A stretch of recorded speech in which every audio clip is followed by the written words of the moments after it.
ଜୟଗୁରୁ। ମୁଁ ଦେବରାଜ କମ୍ କରୁଛି my YouTube channel Debraj life vision. ଆପଣମାନେ କେମିତି ଅଛନ୍ତି? ମୁଁ ତ ଭଲରେ ଅଛି, ଆଶା କରୁଛି ଠାକୁରଙ୍କ ଆପଣମାନେ ଭଲରେ ଥିବେ। ଭଗବାନ ସମସ୍ତଙ୍କର ମଙ୍ଗଳ କରନ୍ତୁ। ଆସନ୍ତୁ ଯିବା ଗୋଟେ ନୂଆ ବ୍ଲଗ୍କୁ। ଆଜିର ନୂଆ ବ୍ଲଗ୍ରେ ଯିବା ଗୋଟେ ବିଶେଷ ସତ୍ସଙ୍ଗ ଯିବା। ଯେଉଁ ବିଶେଷ ସତ୍ସଙ୍ଗ ଦେଖିବା ଆମର କାହାର ଶ୍ରଦ୍ଧେୟ ମାନସ ଭାଇଙ୍କର ଯାଜନଟା ଦେଖିବା। ଆଉ ଆପଣମାନେ ଜାଣିଛନ୍ତି ମାନସ ଭାଇଙ୍କର ଯାଜନଟା ଗୋଟେ ଅଲଗା ପ୍ରକାର, ପୁରା ସ୍ଲୋ ମୋସନ୍ ଯାଜନ ଆଉ ବହୁତ ସୁନ୍ଦର ଯାଜନ ତାଙ୍କର। ଆଉ ଆପଣମାନେ ବି ଆଗରୁ ବହୁତ ଥର ଦେଖିଛନ୍ତି, ଆଉ ଆଜି ମଧ୍ୟ ଦେଖିବା ସେଇ ଆମର ମାନସ ଭାଇଙ୍କର ବହୁତ ସୁନ୍ଦର ଯାଜନ। ଆପଣଙ୍କୁ କେମିତି କ'ଣ ଲାଗୁଛି ନିଶ୍ଚୟ କମେଣ୍ଟ କରି ଜଣାଇବେ। ଆଉ ଡେରି କରିବାନି, ଆସନ୍ତୁ ଯିବା ଦେଖିବା ବିଶେଷ ସତ୍ସଙ୍ଗରେ ଶ୍ରଦ୍ଧେୟ ମାନସ ଭାଇଙ୍କର ବହୁତ ସୁନ୍ଦର ଯାଜନ। ଆସନ୍ତୁ।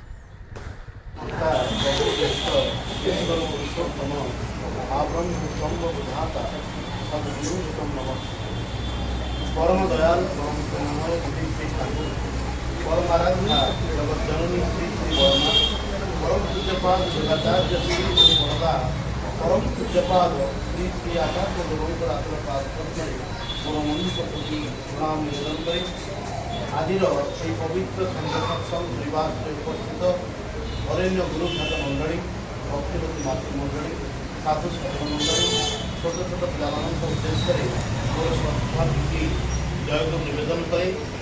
ପରମ ପିତାଙ୍କ ପାଦପଦ୍ମରେ ଆଜିର ଏହି ବିଶେଷ ହରିବାସର ଆସର ପରମ ଶ୍ରଦ୍ଧେୟ ପବିତ୍ର ଭାଇ ତାଙ୍କର ଆଈ ମା ସୁକ ଦେବୀ ମା ଆଜି ତାଙ୍କର ଚତୁର୍ଦ୍ଦଶ ଦିବସ ଏ ସଂସାରରୁ ବିଦାୟ ନେଇ ସାରିଛନ୍ତି।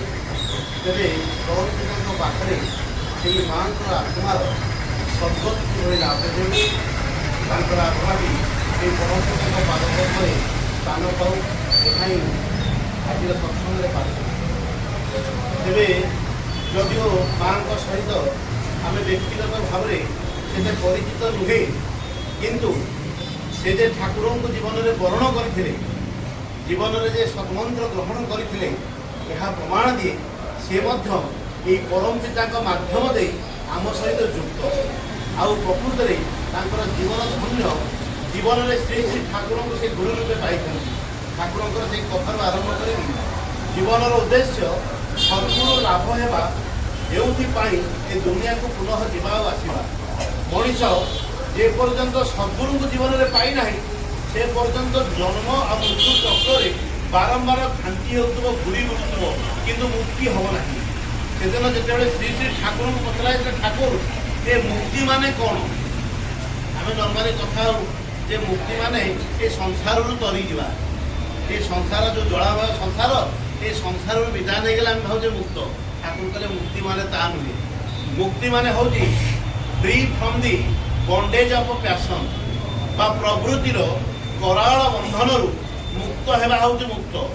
ଯେଉଁ ମଣିଷଟା ତାର ଜୀବଦଶା ଭିତରେ এই প্রবৃত্তির বন্ধনর ঊর্ধ্বকু গলা, সে মুক্ত হয়ে সারা। তেণু ঠাকুর কহিলে বলে কোথায় সড়ক কোথায় নরক, এ বলে তা বহুদূর। মানুষের মাঝে অছে স্বর্গ নরক, মানুষ হয় সুর অসুর।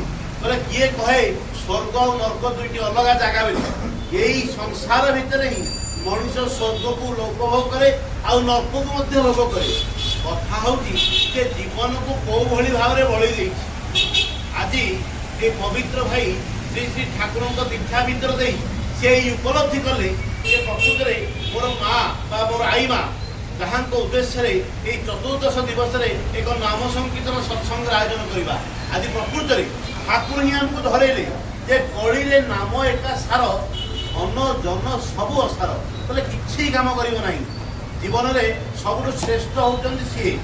ତାଙ୍କୁ ମଣିଷ ଯେତେବେଳେ ଧରି ଚାଲେ ସମସ୍ତ ଜିନିଷ, ସେଥିପାଇଁ ସନ୍ଥ କବିରେ ଗୋଟେ ବଢ଼ିଆ କଥା କହିଲେ, କହିଲେ ଏକ ଘଡ଼ି और आधी घड़ी, आधी से फिर आध, छिन्न एक सत्संग में कटे कोटि अपराध। बोले एक घड़ी और अधा घड़ी, अधार अधा, छिन्न एक सत्संग में, गोटे मात्र सत्संग रे बसिया भीतर दे मनुष्यर कोटि जन्मर अपराध क्षमा हुए। ये माँ तांकर एई बार्धक्य बयस रे पचारुथि आमर विश्वभाई जे माँ कौन इष्टवृत्ति करुथिले ना? हाँ करुथिले। एटा प्रमाण दिए जे प्रकृତରେ श्री श्री ଠାକୁର ସେ ସାରା ଜୀବନ ବହିକି ଚାଲିଛନ୍ତି। ତାଙ୍କର ଜୀବନ ନିଷ୍ପେଷିତ ହେବ ନାହିଁ।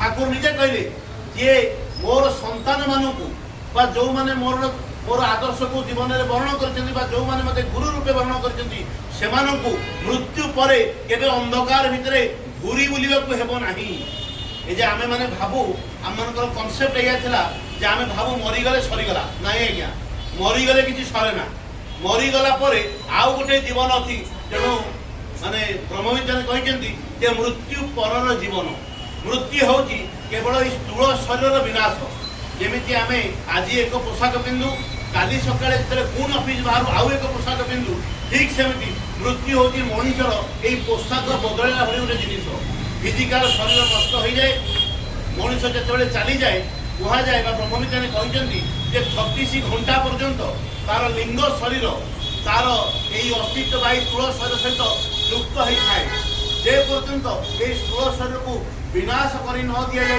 से पर्यंत ये शरीर प्रति मोहमाया तार छाड़ी न थाए सी बारंबार आसी आमको कहे यार तुम मैंने कहीं कांदुच मुझे पाखे तुम मान कि आम मान जो स्थूल चेतना आउ से आत्मार जो सूक्ष्म चेतना यही स्थूल और सूक्ष्म चेतना भितर जोगावेग हो पारे ना से भली साधना संपन्न व्यक्ति विशेष मैंने देखी मृत्यु पर मनीष आउ दुईटी शरीर में बंची रहे गोटे हूँ काम शरीर आउ गोटे हूँ तार मानसिक मन देहरी तेणु श्री श्री ठाकुर कहले ये मनीष भावे जे मरीगला तरीगला ठाकुर कह ना तुमर मृत्यु जे तुम परलोक जे तुमको स्वर्ग आनीदेव ताहार साक्ष्य ही यही जे तुम्हें यही ठारे जीवन जश वृद्धि उन्नीत हो एठारे जहा होची तुमर पर जीवन में ताहाई तुमर से जीवन को नियंत्रित करिवो सेदिन ठाकुर बसिछंती हठात ठाकुर गोटे गछ को लक्ष्य कर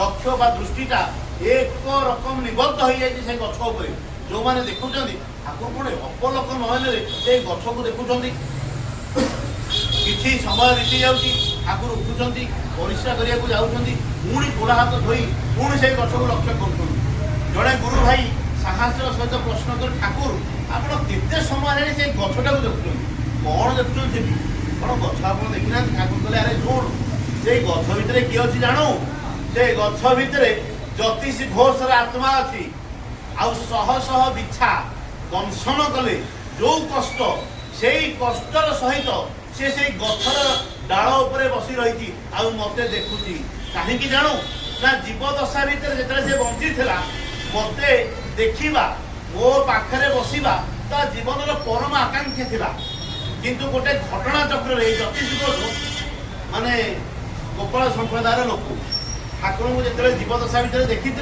एक प्रकार एत भल पाई बसले जे ठाकुर बिना आगे देखागला नहीं बापा व्यस्त हो पड़े बोले आम राति पाइले क्षीर बिकिले चलवा तू जे ठाकुर ठाकुर पागल हो जे क्षीर नहीं जाती आउ ठाकुर कथा भाभी भी जाती ये भितर दुर्घटना हो जाए रास्तार क्षीर सब ढली जाए पुणी खाली हाथ में फेरी आसती बापा बड़ विरक्त होती बोले तू जब यही पागलामी करू ताले संसार चलो केमी बड़ व्यतिव्यस्त हो पड़ती किंतु ज्योतिष घोषकर किसी परिवर्तन हुए ना एक अमोघ आकर्षण ठाकुर एक अमोघ भल पाइबा दिव्य सानिध्य एक प्रकार निशाग्रस्त कर दे संसार निशा काटू कर न था ठाकुर को विभोर हो जाता जो पूजा करती बापा देखते ये घंटा घंटा धरी ठाकुर को नहीं बोले दिने पिंधा लुगा मानते निजर पिंधा लुगा ठाकुर फटो उपर पकई दिखती बड़ व्यस्तिव्यस्त हो ज्योतिष घोष कहते बापा तुम्हें कौन प्रकार मो गुरु भली अपमानना कर ना मुझे सही पारि ना किंतु निजर बापा सी कि कहीपर ठाकुर पाखे जाए कहते ठाकुर बड़ कष्ट हो बापा बहुत जंत्रणा दौरान आपण को मुझे दूरे रखापी मुझे कौन करी ठाकुर तागिद करते शुण भूल भी तो बापा अमंगल कथा तू चिंता करना यही ठाकुर आमको शिखेले कहले आराध्य देव पिता तुम्हें नित्य कर नमस्कार जन्मदाता सी ही जान शिव रूप से सी तुम आज ठाकुर ही शिखेले जे बापा काली जड़े गुरु भाई आलोचना कर यंग गुरु भाई कहला भाई ठाकुर को दीक्षा नहीं सत किंतु बापा माँ को प्रणाम कर 3 मास पर इष्टवती बंद कर दी पुणी के जानी मो मार इच्छा था मुझे सहित युक्त हेबी घटनाक्रम प्रदीप सार मध्यम मुझे आसी पुणी थे दीक्षा नेली आउ दीक्षा नेला जो बापा को प्रणाम कली से बापा मोर माने कांद कांद अवस्था हो गले आज प्रकृत में समाज नग्न चित्र को जो देखा जाए ତାହେଲେ ଆପଣ ଅନୁଭବ କରିପାରିବେ ଆଜି ବାପା ମାଙ୍କର ଯେଉଁ ଭୂମିକାଟା ଆମ ଜୀବନରେ କେତେ ନଗ୍ନ ହେଇଯାଇଛି, କେତେ ଗୁରୁତ୍ୱପୂର୍ଣ୍ଣ ଭୂମିକା ହେବା କଥା, କିନ୍ତୁ ଆମେ ତାକୁ କେତେ ଗୌଣ କରିଦେଇଛୁ। ଆଜି ଫେସବୁକ୍ରେ ଦେଖୁଥିଲି ବିଜୟପଥ ସିଂଘାନିଆ, ଯିଏକି ଆମର ଜେମ୍ସ ଯେଉଁ ରେମଣ୍ଡର ମାଲିକ, 12,000 କୋଟି ଟଙ୍କା ପ୍ରଫିଟ୍ର ମାଲିକ, ନିଜର ପୁଅକୁ ସମସ୍ତେ କିଛି ଦାନ କରିଦେଲେ, ଭାବିଥିଲେ ଏଇ ପୁଅଟା ଦିନେ ମୋର ବୃଦ୍ଧକାଳର ସାଥୀ ହେବ, କିନ୍ତୁ ବଡ଼ ବିଡ଼ମ୍ବନା ଆଉ ଏଇଟା ହିଁ ଚରମ ସତ୍ୟ। ଠାକୁର କହିଲେ ଯେ ତୁମେ ଯେ ତାକୁ ପୁତ୍ରକୁ ଭଲ ପାଅ, ଏଇ ପୁତ୍ର ଯେ ତୁମକୁ ପରଜନ୍ମରେ ବା ପର ଜୀବନରେ ତୁମର ସାକ୍ଷୀ ହେଇ ଛିଡ଼ା ହେବ, ତାର ପ୍ରମାଣ ହେଉଛି ତୁମେ ପୁତ୍ରକୁ କେତେ ଇଷ୍ଟନିଷ୍ଠ କରିଛ। ତାଙ୍କ ପୁଅ ଶେଷ ସମୟରେ ତାଙ୍କଠାରୁ ସମସ୍ତ କିଛି ପ୍ରପର୍ଟି ଛଡ଼େଇ ଆଣିଲା, ଆଉ ବାଧ୍ୟ ହୋଇ ତାଙ୍କୁ ବାର୍ଦ୍ଧକ୍ୟ ଅବସ୍ଥାରେ ଗୋଟେ ଆପାର୍ଟମେଣ୍ଟ ଘରେ ଭଡ଼ା ରହି ପଡ଼ିଲା। ଚିନ୍ତା କରନ୍ତୁ, ରେମଣ୍ଡର ଗୋଟେ ମାଲିକ କେତେ ହଜାର କୋଟି ଟଙ୍କାରେ, ଯିଏକି ସେ ସମୟରେ ଅମ୍ବାନୀ ଠାରୁ ମଧ୍ୟ କୋଟିପତି ଥିଲେ, ତାଙ୍କର ଶେଷ ସମୟ ଗୋଟେ ଆପାର୍ଟମେଣ୍ଟ ଘରେ କଟିଲା। ଆଉ ବୃଦ୍ଧ ସମୟରେ ଯେତେବେଳେ ଏଇ 87 ବର୍ଷ ବୟସରେ ଚାଲିଗଲେ, ତାଙ୍କ ପୁଅ ଟ୍ୱିଟରରେ ଲେଖିଲା ଯେ ଓମ୍ ଶାନ୍ତି। ଏଇଟା ହେଉଛି ଜୀବନର ବାସ୍ତବ ନଗ୍ନ ସତ୍ୟ। ଜୀବନରେ ଇଷ୍ଟ ଆଦର୍ଶ ଗୁରୁ ନଥିଲେ ଆମର ବାପା ମାଙ୍କ ପ୍ରତି ଭଲ ପାଇବା ଆସିନା। ଆଜି ଯେ ମାଙ୍କ ଉଦ୍ଦେଶ୍ୟରେ ଏଇ ଯେ ସତ୍ସଙ୍ଗର ନିବେଦନ, ଏହା ପ୍ରମାଣ କରୁଛି ସେ ପରିବାର ସହିତ ଯେ ସେମାନେ ତାଙ୍କର ଏଇ ମାଙ୍କୁ କେତେ ଭଲ ପାଆନ୍ତି। এই পবিত্র ভাই এই যে ব্যাকুলতার সহিত গুরু ভাই মানুষ ডাকিছেন, এই যে সৎসঙ্গর নাম সংকীর্তন আয়োজন করছেন, প্রমাণ দেଉଛି যে সে বুঝিছেন যে প্রকৃতরে সিଏ ହିଁ ହେଉଛନ୍ତି ମୁଖ୍ୟ। ତାଙ୍କ ମାଧ୍ୟମ ଦେଇକି ଆମେ ଜଗତକୁ ଆସିଛେ। ଠାକୁର କହିଲେ ଜୀବନ ନାଥଙ୍କୁ ହେଳାରେ ଏଡ଼ି, ଜଗନ୍ନାଥଙ୍କୁ ଦେଖି ଯେ ଗଲୁ, ଜୀବନ ନାଥ ଯେ ଏହି ଜଗନ୍ନାଥ ଅହଙ୍କାରେ ତୁ ଦେଖି ନପାରିବୁ। ସେଦିନ ଜ୍ୟୋତିଷ ଘୋଷଙ୍କର ଏଇ ଅବସ୍ଥା ହେଉଛି, ଯେତେବେଳେ ବାପା ଚିନ୍ତା କରୁଛନ୍ତି ଏ ତ କୌଣସି ପ୍ରକାର ବଦଳୁନି, ବିବାହ କରିଦେଲେ ହୁଏତ ବଦଳିଯିବ, ବିବାହ ମଧ୍ୟ କରିଦେଲେ। ବିବାହର ପରେ ଶ୍ୱଶୁର ଦେଖୁଛନ୍ତି ଜ୍ୱାଇଁଙ୍କର ଏଭଳି ଅବସ୍ଥା, ଏକ ପ୍ରକାର ପାଗଳ ପାୟ। ସେ କହିଲେ ବାପାଙ୍କ କଥା ଶୁଣୁନି, କାଳେ ଶ୍ୱଶୁରଙ୍କ କଥା ଶୁଣିବ। ଶ୍ୱଶୁର ମଧ୍ୟ ଜାଗିତି କଲେ, କହିଲେ ଆରେ ଟିକେ ବଦଳି ଯାଅ, ନା ବଦଳିଲେ ନାହିଁ। ପରିସ୍ଥିତିକୁ ଘଟଣା ଛାଡ଼କୁ ଯାଉନାହିଁ। ଶେଷ ସମୟ ଏମିତି ହେଇଛି, ସିଏ ତାଙ୍କ ପାଟିରୁ ଦିନେ ବାହାରି ପଡ଼ିଲା ଯେ ବାପା ଯୋଉ ହାତରେ ତୁମେ ମୋର ଠାକୁରଙ୍କର ଅପମାନ କଲ, କାଲି ସକାଳର ସୂର୍ଯ୍ୟ ଦେଖିବା ପାଇଁ ତୁମର ସେ ଶରୀର ଆଉ ରହିବ ନାହିଁ। ବାପା ଚାଲିଗଲେ। একনিষ্ঠ ভক্তর সেই বজ্র অভিশাপ ফଳିଗଲା, ଆଉ ବାପା ଚାଲିଗଲେ। କାନ୍ଦି କାନ୍ଦି ଠାକୁରଙ୍କ ପାଖକୁ ଆସିଲେ। ଠାକୁର କହିଲେ ଦୂର ଶାଲା ତୁ କ'ଣ କଲୁ ରେ? ତୋତେ କେତେବାର ମନା କରିଥିଲି, ଯେତେ ଯାହା ହଉ ପଛେ ତୁ ବାପାଙ୍କୁ କେବେ କଟୁ କଥା କହିବୁ ନାହିଁ, ତୁ କ'ଣ କଲୁ ରେ ଚାଣ୍ଡାଳ? ବାପା ଚାଲିଗଲେ। ପରବର୍ତ୍ତୀ ଅବସ୍ଥାରେ ଶ୍ୱଶୁର ମଧ୍ୟ ଚାଲିଗଲେ, ସ୍ତ୍ରୀ ପିଲା ଛୁଆ ସମସ୍ତେ ଚାଲିଗଲେ। ସେ ଚିନ୍ତା କରୁଛନ୍ତି ଏଇ ଜୀବନ, ଯେଉଁ ଜୀବନରେ ମୁଁ ମୋର ବାପାଙ୍କର ହତ୍ୟାକାରୀ, ମୋର ଶ୍ୱଶୁର ଭଳି ମୋ ପିତୃ ସଦୃଶ ତାଙ୍କର ମଧ୍ୟ ହତ୍ୟାକାରୀ, ଏ ଜୀବନକୁ ରଖି ଲାଭ ନାହିଁ। ତାପରେ ନିଜେ ସେ ଠାକୁରଙ୍କ ପାଖରେ ପ୍ରାର୍ଥନା କରୁଛନ୍ତି, ଇଚ୍ଛା ମୃତ୍ୟୁକୁ ପ୍ରାର୍ଥନା କରୁଛନ୍ତି। ପରବର୍ତ୍ତୀ ସମୟରେ ତାଙ୍କର ଇଚ୍ଛା ମୃତ୍ୟୁ ମଧ୍ୟ ହେଇଛି। ଇଚ୍ଛା ମୃତ୍ୟୁ ହେଲା ପରେ ଏଇ ଯେଉଁ ଅବସ୍ଥା ତାଙ୍କର, ନିଜେ ଗଛ ଭିତରେ ରହି ଠାକୁରଙ୍କର ସଙ୍ଗ ସାନ୍ନିଧ୍ୟ କିଏ ଭୋଗ କରିବାକୁ ଚାହୁଁଛନ୍ତି, କିନ୍ତୁ ହେଇପାରୁନାହିଁ।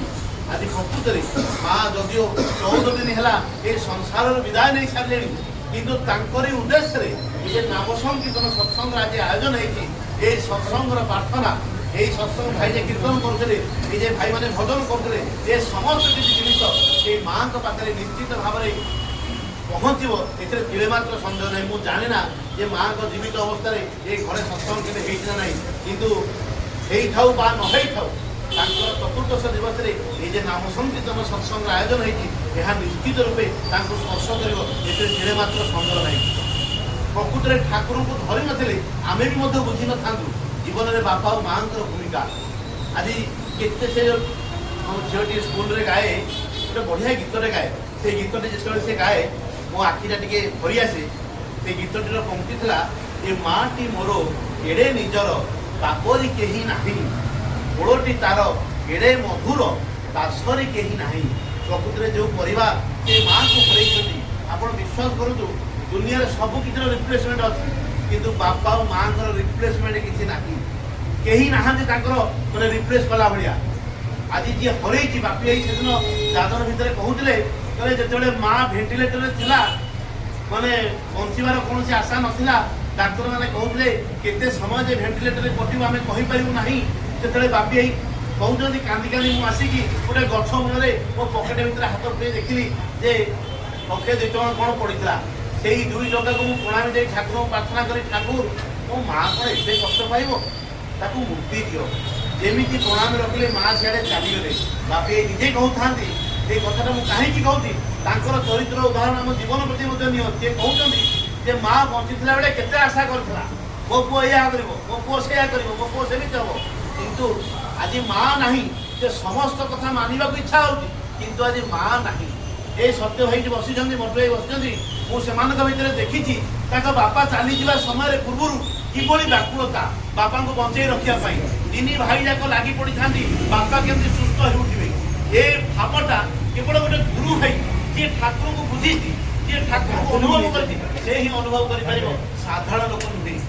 ମୁଁ ଗୋଟେ କଥା କହୁଛି, ନିଜେ ଘଟଣାଟି ବାହାରିଥିଲା ପେପରରେ, ବନାରସର ଗୋଟେ ପରିବାର, ବାପା ଜଣେ କର୍ଣ୍ଣଲ, ତାଙ୍କର 2 ଜଣ ପୁଅଙ୍କୁ ଖୁବ୍ ଉଚ୍ଚ ଶିକ୍ଷିତ କରାଇଲେ। ଶିକ୍ଷିତ କରିଲା ପରେ 2 ଜଣ ଯାକ ବାହାରେ ବା ଆବ୍ରୋଡରେ ରହି ଚାକିରି କଲେ। ଯେତେବେଳେ ଚାକିରି କଲେ ଫୋନ୍ ମାଧ୍ୟମରେ ବାପା ମାଙ୍କ ସହିତ କଥାବାର୍ତ୍ତା କଲେ।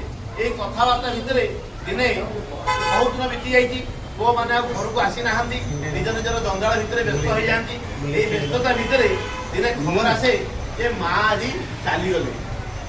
ଯେତେବେଳେ ମା ଚାଲିଗଲେ ବାପା ସେଠୁ ଟେଲିଫୋନ କରନ୍ତି ଉଭୟ ପୁଅଙ୍କୁ, ଆରେ ତୁମ ମା ଆଜି ଚାଲିଗଲେ, ତୁମେ ଯଥାଶୀଘ୍ର ଆସ, ତାର କର୍ମ ଆମେ କରିବା। ଘରେ ବହୁତ ବିଳମ୍ବ ହୋଇଯାଏ। ସାନ ପୁଅ ଆସିକି ପହଞ୍ଚେ। ସାନ ପୁଅ ଆସିକି ପହଞ୍ଚି ଦେଖେ ଯେ ପରିବେଶଟି ଶୋକାକୁଳ, ସମସ୍ତେ କାନ୍ଦୁଛନ୍ତି, ନିଜର ଜନ୍ମ କଲା ମାଟି ଚାଲିଯାଇଛି। ବଡ଼ ବ୍ୟତିବ୍ୟସ୍ତ ବାପା ସେଇ ପାଖରେ ବସିଛନ୍ତି। ଏହି ସମୟରେ ପୁଅଟି ଆରପଟ ଘରକୁ ଯାଇ ଟେଲିଫୋନ କରେ। ଏଇଟା କୌଣସି ଗପ ନୁହେଁ କି କୌଣସି ଇଏ ନୁହେଁ, ଏହା ଏକ ସତ୍ୟ ଘଟଣା, ବନାରସର ଏଇ ଘଟଣା। ସେଦିନ ସାନ ପୁଅ ଫୋନ କରେ ବଡ଼ ପୁଅ ପାଖକୁ, ଆରେ ଭାଇ କ'ଣ କରିବା, ତୁ ତ ଆସିଲୁନି, ମୋତେ ଏକୁଟିଆ ପଠେଇଦେଲୁ, ମୁଁ ଏଠି ଫସିଗଲି, କ'ଣ କରିବି, ବାପା ବର୍ତ୍ତମାନ ଅଛନ୍ତି, ମୁଁ କ'ଣ କରିବି। ନା ବଡ଼ ପୁଅ ସେପଟୁ କହେ, ଏ ଶୁଣୁ, ତୁ ତ ଯାଇଛୁ, ଗୋଟେ କାମ କରେ, ତୁ ମାଆର କାମଟା କରିବେ, ବାପାଙ୍କ କାମ ବେଳକୁ ମୁଁ ଯିବି। এই ঘটনাটা বাপা সেপট ঘরে রহি শুণুথাନ୍ତି যে বড় পুଅ কହୁଛି ତୁ ମାଆର କାମ କରିଦେ, ବାପାଙ୍କ ବେଳକୁ ମୁଁ ଯିବି। ବାପା ଥିଲେ କର୍ଣ୍ଣଲ, ଷ୍ଟ୍ରେଟ୍ ଫରୱାର୍ଡ ଲୋକ।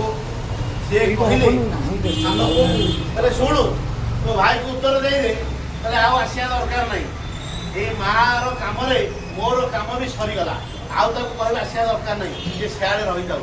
ନିଜର ସର୍ଭିସ ରିଭଲଭରରେ ନିଜର ମୁଣ୍ଡକୁ ଗୁଳି କଲେ ଆଉ ଚାଲିଗଲେ। ଏଇଟା ହେଉଛି ଏକ ନଗ୍ନ ଚିତ୍ର।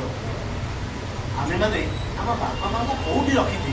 ଠାକୁର କହିଲେ ଯେ ପିତୃଭକ୍ତି ମାତୃଭକ୍ତି ଯାହାର ନାହିଁ, ତା ଭିତରେ ଗୁରୁ ଭକ୍ତି କେବେ ବି ଆସିବ ନାହିଁ।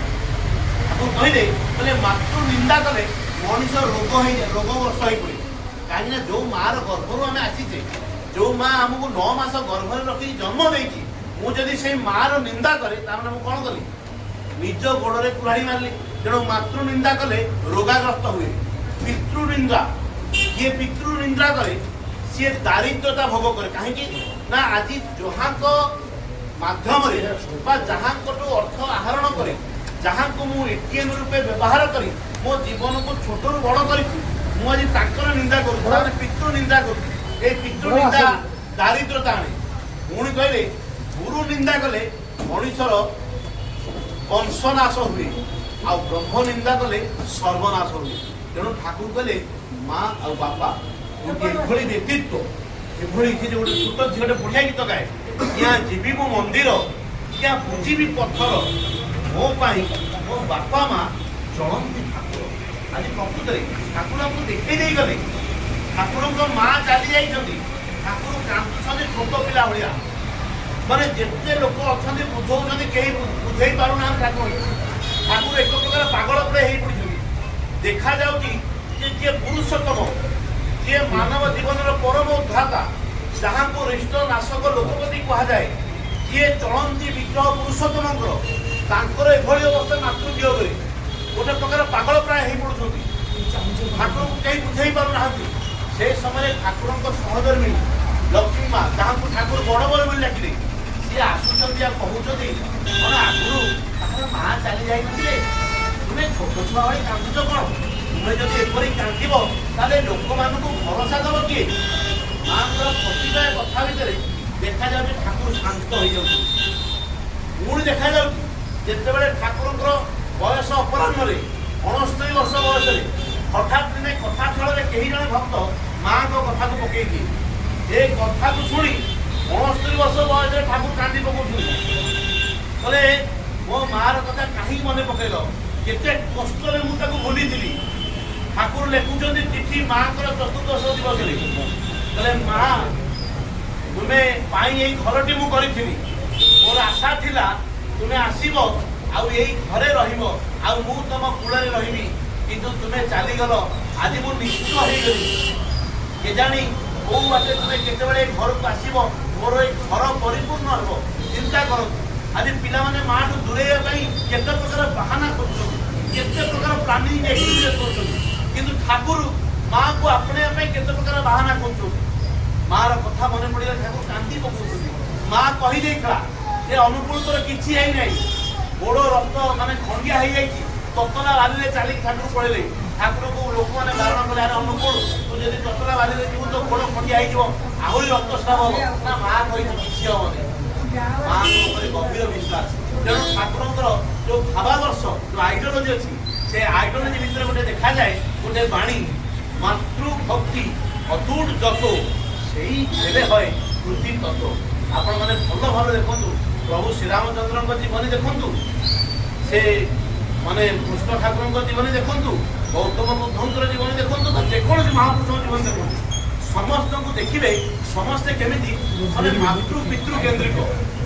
ଆମେ ଗଣେଶ ଦେବତାଙ୍କୁ ପୂଜା କରୁ, ଏଇ ଗଣେଶ ଦେବତାଙ୍କ ଜୀବନୀକୁ ଯଦି ଆଲୋଚନା କରାଯାଏ ତାହେଲେ ସେଥିରୁ ଶିକ୍ଷା ମିଳେ ଯେ କିଭଳି ଭାବରେ ସେ କହିଲେ ଯେ ବାପା ମାଙ୍କ ଚତୁଃପାର୍ଶ୍ୱରେ ବୁଲିଯିବା ମାନେ ସାରା ବିଶ୍ୱ ପରିଭ୍ରମଣ, କିନ୍ତୁ ଆମେମାନେ ବାପା ମାଙ୍କୁ ଘରେ ବା ଓଲ୍ଡ ହାଉସରେ ଛାଡ଼ି ଆମେ ଯାଉ ତୀର୍ଥ କାଶୀ ଗୟା ବୃନ୍ଦାବନ।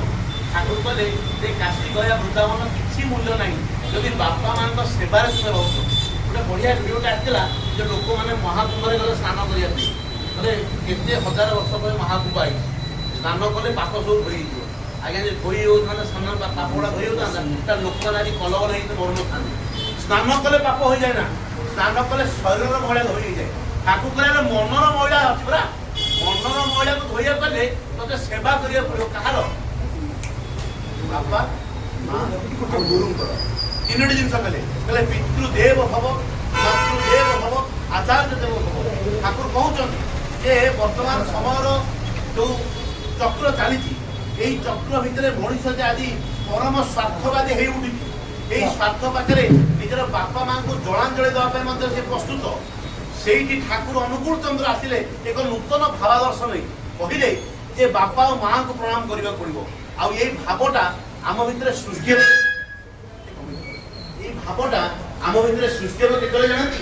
ଠାକୁର କହିଲେ ପିତା ମାତା ଶ୍ରେଷ୍ଠ ଜନେ ଶ୍ରଦ୍ଧା ଭକ୍ତି ଯାହା ରଖନା, ଇଷ୍ଟ ଅନୁରାଗ ନହେଲେ ଆସିବ ନାହିଁ ସମ୍ବର୍ଦ୍ଧନା। ପୂଜ୍ୟ ଆଚାର୍ଯ୍ୟ ଅଶୋକା ବାରମ୍ବାର ଗୋଟିଏ କଥା କହୁଥିଲେ, କହିଲେ ଛୋଟ ପିଲାମାନଙ୍କୁ ମଧ୍ୟ ଏଇ ସତ୍ସଙ୍ଗକୁ ନେଇକି ଆସିବାକୁ ହୁଏ, ଯେମିତି କୃଷ୍ଣ ଭାଇ ତାଙ୍କ ପୁଅକୁ ନେଇକି ଆସିଛନ୍ତି। କାହିଁକି ନା ଏଇ ସତ୍ସଙ୍ଗ ଭିତରେ ସେ ଏଇ ଶିକ୍ଷାଟା ନେବ ଯେ ଠାକୁରଙ୍କ ଅନ୍ତେ ଯଦି କେହି ବଡ଼ ମୋ ଜୀବନରେ ଥାଆନ୍ତି ତାହେଲେ ସେ ହେଉଛନ୍ତି ମୋର ବାପା ଆଉ ମୋର ମା, ଯାହାଙ୍କ ମାଧ୍ୟମରେ ମୁଁ ଏଇ ଜଗତକୁ ଆସି। ତେଣୁ ଜନ୍ମ ଜନ୍ମାନ୍ତର ମୁଁ ତାଙ୍କ ପାଖରେ ଋଣୀ। କିନ୍ତୁ କଥା ହୁଏ ପୁଣି ଯେ ଏ ଯୋଉ ଠାକୁରଙ୍କ ଯୋଉ ବାଣୀ, ବିଦ୍ୟାଳୟରେ ପୁଅ ଝିଅ ଯେତେ ହିଁ ଶିକ୍ଷା ଶିଖୁନା, ଘରର ସ୍ୱଭାବ ସୁଷ୍ଠୁ ନହେଲେ ଶିଷ୍ଟ ସ୍ୱଭାବ ହୁଏ ନା। ବିଦ୍ୟାଳୟରେ ପୁଅ ଝିଅ ଯେତେ ହିଁ ଶିକ୍ଷା ଶିଖୁନା, ଆମେ ଭାବୁ ଯେ ବଡ଼ ବଡ଼ ତଥାକଥିତ ସ୍କୁଲ କଲେଜରେ ପିଲାମାନଙ୍କୁ ଆଡମିସନ କରେଇଦେଲେ ପିଲାମାନେ କାଳେ ଶୃଙ୍ଖଳିତ ଆଉ ପିତୃ ମାତୃ କେନ୍ଦ୍ରିତ ହେଇଯିବେ। ନାଇଁ ଆଜ୍ଞା, ଠାକୁର ସେଥିପାଇଁ କହିଲେ ଘରେ ପ୍ରତ୍ୟେକ ଦିନ ପ୍ରାର୍ଥନା ହବ, ପ୍ରାର୍ଥନା ପରେ ଗୋଟେ ପ୍ରଣାମର ପର୍ବ ହେବ। ଘରର ଯୋଉମାନେ ବୟୋଜ୍ୟେଷ୍ଠ ଅଛନ୍ତି ସମସ୍ତେ ମିଶି ତାଙ୍କୁ ପ୍ରଣାମ କରିବି। ଏଇ ଶିକ୍ଷା ଭିତରେ ଦେଇ ଛୋଟ ପିଲାଟି ଶିଖିଲା ଯେ ମୋ ଘରେ ମୋର ଜେଜେବାପା ଆଉ ମୋର ଜେଜେମା ଏଇ ଦି ଜଣ ହଉଛନ୍ତି ପ୍ରଧାନ ଲୋକ, ପ୍ରତିନିୟତ ମୁଁ ତାଙ୍କୁ ପ୍ରଣାମ କରିବି। ଆଉ ସେ ଏଇ ଶିକ୍ଷା ମଧ୍ୟ ପାଇଲା, ଯୋଉ ବାପା ମତେ ଏଇ ଶିକ୍ଷା ଦେଲେ ଯେ ଯାହା ଜେଜେବାପା ଆଉ ଜେଜେମାଙ୍କୁ ପ୍ରଣାମ କରିବୁ, ମୁଁ ମଧ୍ୟ ସେଇ ବାପାଙ୍କୁ ନିଶ୍ଚିତ ରୂପେ ପ୍ରଣାମ କରିବି ଯିଏ ମତେ ଏଇ ମହାନ ଶିକ୍ଷା ଦେଲେ। ଆଜି ଠାକୁର ପରିବାର ଆପଣ ଭଲ ଭାବରେ ଦେଖିଦେବେ, ଯୋଉମାନେ ଆଶ୍ରମ ଯାଇଛନ୍ତି, ଯେତେବେଳେ ମାନେ ଆଶ୍ରମରେ ପ୍ରାର୍ଥନା ସରିଯାଏ ସମସ୍ତେ ଏକ ସ୍ୱରରେ ପରିବାର ନେଇ ଆସନ୍ତି, ଆଉ ଆଚାର୍ଯ୍ୟ ବସିଥାନ୍ତି ନାଟ ମଣ୍ଡପରେ, ଜଣ ଜଣ କରି ପ୍ରଣାମ କରି ଯାଆନ୍ତି। ଏଇ ପ୍ରଣାମର ପର୍ବ ଯିଏ ଦେଖିଛି ସିଏ ଅନୁଭବ କରିଛି ପ୍ରକୃତରେ ଠାକୁରଙ୍କର ଯୋଉ ବିଧାନଟା କେତେ ଜୀବନୀୟ ଥିଲା। ଠାକୁର କହିଲେ କହିଲେ ପୁତ୍ର ପ୍ରତି ତୁମର ପ୍ରୀତି ତୁମ ପ୍ରତି ନାହିଁ ପୁତ୍ରର ବୁଝ ସେ ବିନୀତ ହୋଇନାହିଁ ଧାର ଧରେ ନା ସେ ତୁମ ସ୍ନେହର। ପିଲାମାନଙ୍କୁ ବିଭିନ୍ନ ପ୍ରକାର ଖେଳନା ଉପହାର ସାମଗ୍ରୀ ଦେଇ ଆମେ ସେମାନଙ୍କ ହୃଦୟକୁ ଜୟ କରିପାରିବା ନାହିଁ। ସେମାନଙ୍କୁ ହୃଦୟକୁ ଜୟ କରିବାର ଏକମାତ୍ର ବାଟ ହେଉଛି ଆମମାନଙ୍କର ବ୍ୟକ୍ତିଗତ ଚଳନୀ। ତେଣୁ ଠାକୁର କହିଲେ ଯେ ଯେଭଳି ଭାବରେ ଆମ ପରିବାରରେ ଚଳନୀ ରହିବ ସେଇଭଳି ଭାବରେ ଶିକ୍ଷାର ସଂସ୍କାର ଉପରେ ବଢିଆ କଥାଟେ ଫେସବୁକରେ ଆସିଥିଲା। ଏ ଭିଡ଼ିଓଟି ମୁଁ ଯେତେ ଥର ଦେଖେ ମନେ ମନେ ପ୍ରଶ୍ନ କରେ ଯେ ପ୍ରକୃତରେ ଏ ଘଟଣାଟା ନିଶ୍ଚିତ ସତ୍ୟ। ସେଦିନ 2 ଜଣ ଲୋକ ସମୟ ସରିଗଲାଣି ଏ ଘଟଣାଟା ଛାଡୁଛି।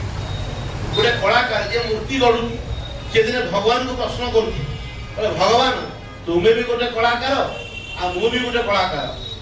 ତୁମେ ମୋ ଭଳିଆ ହଜାର ହଜାର ମଣିଷଙ୍କୁ ତିଆରି କରିଛ ଆଉ ମୁଁ ତୁମ ଭଳିଆ ହଜାର ମୂର୍ତ୍ତି ତିଆରି କରିକି ମାର୍କେଟରେ ବିକିଛି।